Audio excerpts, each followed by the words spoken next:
సామాజిక బాధ్యత. మనం డబ్బులు ఇచ్చి వాళ్ళకి జీతాలు ఇచ్చి సంఘటితంగా ఒక వ్యవస్థను ఏర్పాటు చేసి సమాజాన్ని బాగు చేయండి, మేమందరం మా పనుల్లో మేము ఉంటాం కాబట్టి మేమందరం పన్నులు కట్టి మీకు ఉద్యోగాలు అప్పగిస్తున్నాము, మీరు మీ ఉద్యోగాలు సవ్యంగా చెయ్యండి అని చెప్పేసి రాజకీయ నాయకుల చేతిలో అధికారం పెడితే వాళ్ళు చేసింది ఏంటో తెలుసా? వాళ్ళ ఆస్తులు పెంచుకోవడం, మన అప్పులు పెంచడం.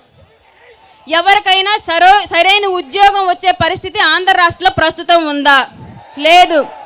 మరి ఎంతోమంది వాళ్ళ ఉద్యోగాన్ని వాళ్ళు సవ్యంగా నెరవేరుస్తూ ఉంటే రాజకీయ నాయకులకు మాత్రమే ఎందుకు మనం విగ్రహాలు పెడుతున్నాం? వాళ్ళు ఉద్యోగులే కదా, మనందరం వాళ్ళకు ఒక అవకాశం, ఉద్యోగాన్ని అప్పచెప్పి వాళ్ళ కుటుంబాలను బాగు చేసడానికి మనం ఒక అవకాశం కల్పించాం.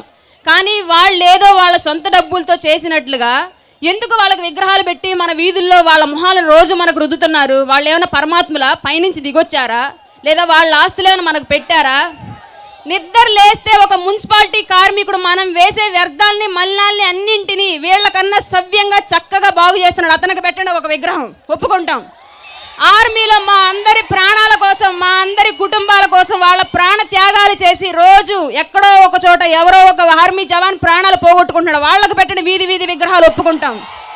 వీళ్ళు ఏం చేశారని వీళ్ళ విగ్రహాలు మనకి అంటే, వీళ్ళు ఒక కుల వ్యవస్థను ఏర్పాటు చేసుకొని వీళ్ళ కుటుంబాలని వ్యాపారవేత్తలుగా రాజకీయంగా అన్ని విధాలుగా ఎదిగి ఒక ఊర్లో ఒక బలమైన సామాజిక వర్గంగా వీళ్ళే ఎదిగి వీళ్ళు మహానాయకులు అని చెప్తే మనంతా ఒప్పుకోవాలా?